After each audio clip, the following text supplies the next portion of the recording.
देखिए, ये हिंदुत्व की बात है, हिंदू आपस में सब समझ लेंगे। कुछ कोयला घोटाला वाले, रेल घोटाला वाले, 2G घोटाला वाले, ये सब मुद्दे पे बात ना करें तो ज्यादा अच्छा रहेगा। जैसे मंदिर का काम हुआ था, मंदिर के साथ तो मस्जिद का भी हुआ था ना, उसका भी पैसा करोड़ों का आया था। मतलब लेकिन आज तक उसका नींव तक नहीं पड़ा और हमारा मंदिर बन के तैयार है। टिन्नू यादव जी, ये बताइए, अखिलेश यादव जी से 900 बार कॉल किए हैं, 900 बार। जब हम बात करते हैं राजनीति की, तो राजनीति में सिर्फ धर्म क्यों आता है? ना उसमें यादव टारगेट करा जाए, ना एक ब्राह्मण टारगेट किया जाए, ना ओबीसी ब्राह्मण को टारगेट किया जाए, ना पिछड़ा, ना अगड़ा, ना दलित। जो भी गुनेगार है सबको एक नजरिए से देखा जाए। तो होता है ना कि कभी किसी का छिप जाता है, किसी का छप जाता है। मंदिर पे ना करे, ना मस्जिद पे करे, ना गुरुद्वारे में करे, किसी भी धर्म पे इस तरीके का अगर टिप्पणियां हुई तो ये समझ लीजिए कि सबसे बड़े गुनेगार हम ही लोग होंगे। माननीय अखिलेश जैसे तार जोड़े जा रहे हैं, तो इसमें कुछ न कुछ अगर बातें हैं तो इस पे कार्रवाई हो। इनको शर्म आनी चाहिए, चुल्लू भर पानी में डूब मरना चाहिए ऐसे लोगों को। जो राम मंदिर पे वहां पे लोग जाके चढ़ाते थे, 25 लाख की एक दिन का लोग वहां चढ़ावा चढ़ाते थे। और जिसने भी ये चोरी की है, जो जो उसके अंदर गुनेगार पाया गया है, तत्काल उसको कड़ी से कड़ी सजा होनी चाहिए। देखिए, टिन्नू यादव की बात आप कर रहे हैं, आप अखिलेश यादव जी की बात कर रहे हैं। शायद आपको पता नहीं है कि सबसे पहले मुद्दा किसने उठाया था। अखिलेश यादव जी ने तो बाद में उठाया था। अयोध्या के राम मंदिर चंदा चोरी का जो मामला है वो लगातार तूल पकड़ता हुआ नजर आ रहा है। दिन पे दिन नए नए खुलासे हो रहे हैं। जो ट्रस्ट के महासचिव थे चंपत राय, उनका इस्तीफा भी मंजूर कर लिया गया है। इस वक्त हमारे साथ तमाम सारे लोग उनसे बातचीत करने की कोशिश करेंगे। अयोध्या का जो राम मंदिर प्रकरण है कैसे देखते हैं?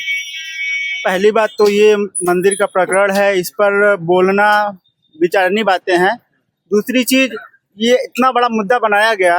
हम पहली बात एक छोटा सा बात कहेंगे, जैसे हमारे एक धर्म में मंदिर पे ऐसी बात उठाई गई कि मतलब इतना बड़ा इशू, नेशनल इशू बना दिया गया कि मंदिर का काम है, इसको ऐसे किया। अदर धर्मों में जब कुछ कांड होते हैं, जैसे मंदिर का काम हुआ था, मंदिर के साथ तो मस्जिद का भी हुआ था ना, उसका भी पैसा करोड़ों का आया था। मतलब लेकिन आज तक उसका नींव तक नहीं पड़ा और हमारा मंदिर बन के तैयार है। उस पर कोई क्यों नहीं बोलता है? सनातन की बात करने वाली बीजेपी सरकार अब राम मंदिर में चोरी हो जाता है तो जब जनता सवाल पूछती है तो ध्यान क्यों भटकाया जाता है? ध्यान भटकाने की बात नहीं है, हम अपने पर उंगली उठा लेते हैं, लेकिन सामने वाले क्यों? मतलब जब हम बात करते हैं राजनीति की, तो राजनीति में सिर्फ धर्म क्यों आता है, मैं ये जानना चाहता हूँ भाई साहब। मस्जिद में अभी तक किसी भी तरह का घोटाला सामने नहीं आया है, मगर राम मंदिर में घोटाला सामने आया है। नहीं भाई साहब, घोटाला तो आया है, लेकिन उनका जैसे होता है ना कि कभी किसी का छिप जाता है, किसी का छप जाता है, बस। 8 लोगों की गिरफ्तारी भी हो गई है, आपने सुना होगा। जी जी, बहुत बड़ी बात है। जिसने इस मुद्दे को उठाया था, कहीं ना कहीं उसमें आपको भी पता होगा कि लिंक उन्हीं के थ्रू साबित हो गया है। टिंकू यादव जी माननीय अखिलेश जी से तार जोड़े जा रहे हैं, तो इसमें कुछ न कुछ अगर बातें हैं तो इस पर कार्रवाई हो। समाजवादी पार्टी की जो कार्यकर्ता हैं पूजा शुक्ला, वो कह रही हैं अगर टिन्नू यादव अखिलेश यादव के रिश्तेदार हैं तो ब्रजेश पाठक के बुआ के लड़के अनिल मिश्रा, लोकुश मिश्रा हैं क्या? जी, अगर जो भी है, मैं कहूँगा कोई भी, अगर मंदिर का प्रकरण है, मंदिर में इतनी बड़ी बातें हो रही हैं, क्योंकि कहीं ना कहीं सनातन और हिंदू की आस्था का पर्व है ये मंदिर, और इस पर अगर कोई बात होती थी, इस पर सख्त से सख्त कार्रवाई हो, चाहे ब्रजेश पाठक का कार्य हो, चाहे अखिलेश यादव जी का, इस पर कार्रवाई होनी चाहिए बस। यानी जो दोषी है उनके ऊपर कार्रवाई होनी चाहिए, उसके पे कार्रवाई हो। अब मुझे इस बात पे पूरा भरोसा है कि हमारे माननीय आदित्यनाथ योगी जी इस पर इतना बड़ा एक्शन लेंगे कि कोई मतलब इतिहास बन जाएगा, फिर कोई ऐसा कदम नहीं उठा पाएगा। चंपत राय के ऊपर अभी तक कार्रवाई क्यों नहीं हुई?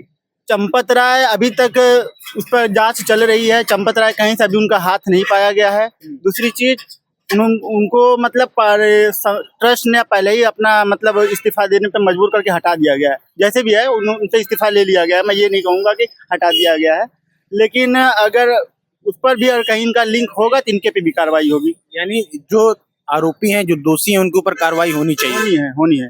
क्या कहेंगे भैया, अयोध्या का राम मंदिर जो चंदा चोरी का मामला है कैसे देखते हैं?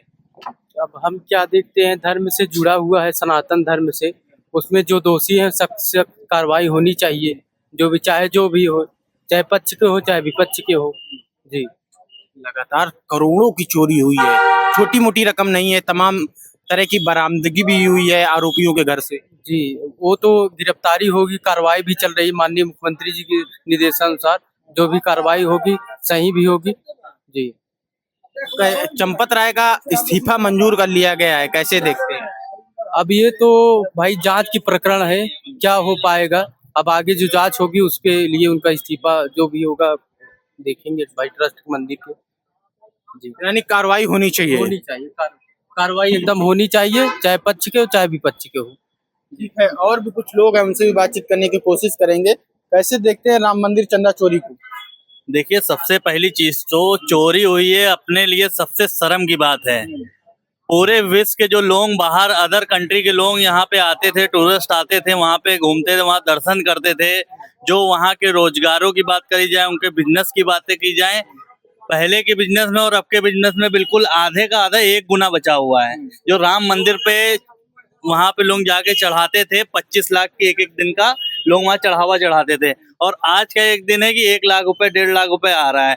जो वहाँ के रोजगार लोग वहाँ पे बैठे हुए थे, जिनका रोजगार चल रहा था, सबसे बढ़िया हर एक चीज की व्यवस्था चल रही थी, आज वहाँ के दुकानदारों से जाके पूछिए क्या स्थितियां आ गई हैं। जिसने भी ये चोरी की है, जो जो उसके अंदर गुनहगार पाया गया है, तत्काल उसको कड़ी से कड़ी सजा होनी चाहिए। ना उसमें यादव टारगेट करा जाए, ना एक ब्राह्मण टारगेट किया जाए, ना ओबीसी ब्राह्मण को टारगेट किया जाए, ना पिछड़ा, ना अगला, ना दलित। जो भी गुनहगार है सबको एक नजरिए से देखा जाए, और सरकार कड़ी से कड़ी कार्रवाई करे कि इतिहास में कोई भी इस तरीके की गलती ना करे, मंदिर पे ना करे, ना मस्जिद पे करे, ना गुरुद्वारे में करे। किसी भी धर्म पे इस तरीके का अगर टिप्पणियां हुई तो ये समझ लीजिए कि सबसे बड़े गुनहगार हम ही लोग होंगे कि आगे चल के इस तरीके का देखने को दोबारा हम लोग को ना मिले। अखिलेश यादव जब राम मंदिर चंदा चोरी का मामला उठाया तो टिन्नू यादव जो आरोपी हैं, जो जेल भेजे गए हैं, उनको रिश्तेदार बता दिया बीजेपी के लोगों ने। देखिए, टिन्नू यादव की बात आप कर रहे हैं, आप अखिलेश यादव जी की बात कर रहे हैं। शायद आपको पता नहीं है कि सबसे पहले मुद्दा किसने उठाया था। अखिलेश यादव जी ने तो बाद में उठाया था। बड़े लीडर है तो उनकी आवाज ज्यादा दूर तक गूंजी है, इसलिए सब जगह वो बातें फैली हैं। और रही बात टिन्नू यादव जी की, टिन्नू यादव जी ये बताइए, अखिलेश यादव जी से 900 बार कॉल किए हैं, 900 बार डिटेल के साथ। कौन इतना ज्यादा इंक्वायरी देगा? तो सरकार डिटेल सार्वजनिक करे ना, अगर 900 बार कॉल किए तो। वो तो हो रहा है ना, जांच तो हो रही है, पूरा निकलेगा, रिपोर्ट जनता के सामने आ जाएगा। ज्यादा दिन के समय नहीं, 1 से 2 दिन के अंदर दूध का दूध पानी का पानी होगा। और पूरी टीम लगी हुई है, और जो भी गुनहगार होगा उसको कड़ी से कड़ी सजा मिलेगी।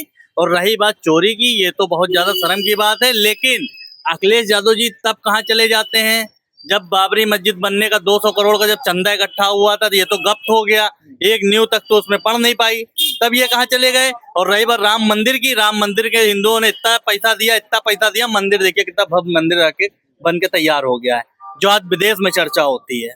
मगर सवाल ये है ना कि सनातन की बात करने वाली बीजेपी सरकार और राम मंदिर चंदा चोरी हो जाता है। 2021 से लगातार चोरी हो रहा है। आम आदमी पार्टी के राज्यसभा सांसद संजय सिंह लगातार आरोप लगा रहे हैं कि 2021 से जमीन घोटाला हुआ। चंपत राय ने अभी तक किसी भी प्रकार की कार्रवाई नहीं की। जब मामला ज्यादा हुआ, चंपत राय उस चंदा चोरी में शामिल हुए, तो उन्होंने इस्तीफा दे दिया। देखिए, ये हिंदुत्व की बात है, हिंदू आपस में सब समझ लेंगे। कुछ कोयला घोटाला वाले, रेल घोटाला वाले, 2G घोटाला वाले, ये सब मुद्दे पे बात ना करें तो ज्यादा अच्छा रहेगा। पहले अपना कॉलर झाके कि ये कितने दूध के धुले हैं, दूसरे के ऊपर आरोप लगाने से पहले ये झांक लें कि ये कितना दूध के धुले हैं। बात करते हैं राम मंदिर की चोरी पे, इन्होंने कितनी घोटाले किए, इन्होंने कितनी चोरियां की हैं, लूट लूट के महल तैयार कर लिया, 30 महल तैयार कर लिया है, ये बात करेंगे। इनको शर्म आनी चाहिए, चुल्लू भर पानी में डूब मरना चाहिए ऐसे लोगों को, जो अपना कॉलर ना जाके दूसरे के ऊपर आरोप लगाए। विपक्ष के लोग कह रहे हैं कि एसआईटी की टीम बनाई गई है, जिनको लीड करने को दिया गया है विश्वास पंत को, वो प्रयागराज में भी इसी तरह का उनके ऊपर एसआईटी की जांच बैठी थी। ये बताइए, विपक्ष बचा ही कहाँ है? विपक्ष है कहाँ? हम तो ढूंढ रहे हैं विपक्ष को कि ये है कहाँ पे। विपक्ष तो चारों तरफ से सुपड़ा साफ हो चुका है। अखिलेश यादव जी कहते हैं कि 2027 का चुनाव भारतीय जनता पार्टी जीत गई तो ये आखिरी चुनाव होगा, तो इनको डर सता रहा है कि 2027 का चुनाव बीजेपी जीतने वाली है और इनका सफाया होने वाला है। सपा का सफाया हो गया है, हाथी मर गया जाड़े में, साइकिल बिक गई कमाड़े में, कमल का फूल खड़ा अखाड़े में, ये सबका सफाया हो चुका है। बचपने में आपने भी गेम खेला होगा, हमने भी खेला था। कहते थे चिड़िया उड़, फिर बाद में गए पंजा उड़, फिर साइकिल उड़, फिर हाथी उड़, और आज वाकई में देखने को मिल रहा है कि उत्तर प्रदेश से सब उड़, चारों तरफ से सब खत्म हो चुका है। कमल का फूल चारों तरफ डंका बज चुका है और पूरे भारत में भारतीय जनता पार्टी की सरकार बनेगी। और ये विपक्ष अब ये जुमले में ना फंसे जो 2024 में इन्होंने कह दिया था कि भारतीय जनता पार्टी की सरकार बन गई तो जो है संविधान बदल देगी। अब ये राम मंदिर के चोरी पे ज्यादा हाईलाइट होने की कोई जरूरत नहीं है। हिंदू की आस्था जुड़ी हुई है, जो भी गुनहगार होगा तत्काल उसको कड़ी से कड़ी सजा मिलेगी। जय हिंद जय भारत। अखिलेश यादव कह रहे हैं कि नितिन नवीन लखनऊ आए, उनको भी राम मंदिर जाना चाहिए। देखिए, जिसको जाना है वो जा रहा है और किसी को आप ठेकेदार नहीं है कि आप बोलेंगे तभी वो जाएगा। जिसकी आस्था जब जागेगी तब वो जाएगा। ऐसे तो अखिलेश यादव जी भी कहते थे कि हमको नहीं बुलाया गया तो हम नहीं जाएंगे। अब इनको आस्था क्यों जाग पड़ी है? बाबर के कबल पे क्या व्हाट्सएप आता था क्या कि आइए आप चादर चढ़ाइए? तब ये कहाँ चले गए थे? तब तो इनको डायरेक्ट फोन आता था कि अरे आ जाइएगा कल, आपको याद कर रहे हैं। और आज जो है राम मंदिर पे बात कर रहे हैं, आस्था जुड़ गई है राम भगवान से। यही लोग पहले कहते थे कि राम हुए कहाँ पे, राम जी का जो है इनको सर्टिफिकेट चाहिए होता था। उस समय अगर बनता कागज लोग बना के भी दिखाते, लेकिन इनको शर्म आनी चाहिए। ये सब मुद्दे छोड़ दें। विपक्ष इस तरीके की राजनीति करेगा तो पूरी तरीके से खत्म हो जाएगा। जो दोषी हैं उनके ऊपर कार्रवाई होनी चाहिए। कार्रवाई नहीं होनी चाहिए, तत्काल जितनी बड़ी सजा बने सरकार देने के लिए तैयार है। और इसमें एक चीज हम और क्लियर कर दें कि अभी जैसे आपने कहा ना कि यादव जी का नाम आ रहा है तो यादव जी पहले हाईलाइट हो रहे हैं। कोई भी धर्म का हो, ठाकुर हो, ब्राह्मण हो, बनिया हो, ठाकुर हो, कुर्मी हो, कोई भी धर्म का हो, 1 रुपए चोरी करने वाला भी चोर कहलाता है, 10 करोड़ की चोरी करने वाला भी चोर कहलाता है। सजा 1 रुपए वाले की भी उतनी लगेगी और 10 करोड़ वाले की भी उतनी लगेगी। किसी को बिल्कुल भी बर्दाश्त नहीं। जो गुनहगार है तत्काल उसके ऊपर उसके आवाज पे बुलडोजर चले और सरकार पूरी जांच करे कि इनकी संपत्ति कितनी है। तनख्वाह 15,000 और 1.5 करोड़ का आवास खड़ा कर लिया तुमने। यहाँ आदमी मर जा रहा है, 15,000 में अपने बीवी बच्चे को नहीं पाल पा रहा और 1.5 करोड़ का आवास खड़ा कर लेगा। तत्काल जांच होनी चाहिए और बुलडोजर चलना चाहिए उनके ऊपर, चाप के बुलडोजर बाबा का चले।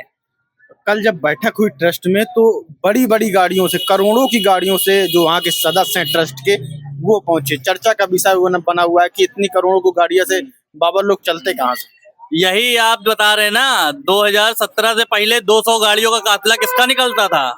किसका पैसा था वो भूल गए क्या आप? एक ही गाड़ी में आप लोग परेशान हैं। 200 गाड़ियों का काफिला निकल रहा है। पूरा लखनऊ पूरा जाम पड़ा हुआ है, एम्बुलेंस फंसी हुई है, लोग मरे जा रहे हैं, कड़ी कड़ी धूप में बच्चे बीमार हुए जा रहे हैं, पेशेंट हॉस्पिटल से पहले वही जाम में मरा जा रहा है। ये आप लोग क्यों नहीं मुद्दा उठाते? पत्रकार महोदय, आप लोग भी वही बातें करते हैं। वो भूल गए दिन क्या? ये सब बहकावे में आप भी ना आइए, हम तो कह रहे हैं। और जनता को सही रास्ता जनता जानती है कि हमारे लिए कौन सा है कौन सा नहीं सही है, इसलिए जनता इनके बहकावे में नहीं आएगी। 2000 में साइकिल पंचर होनी तय है। ठीक है, बहुत बहुत शुक्रिया। लखनऊ से द वार्ता.com की रिपोर्ट।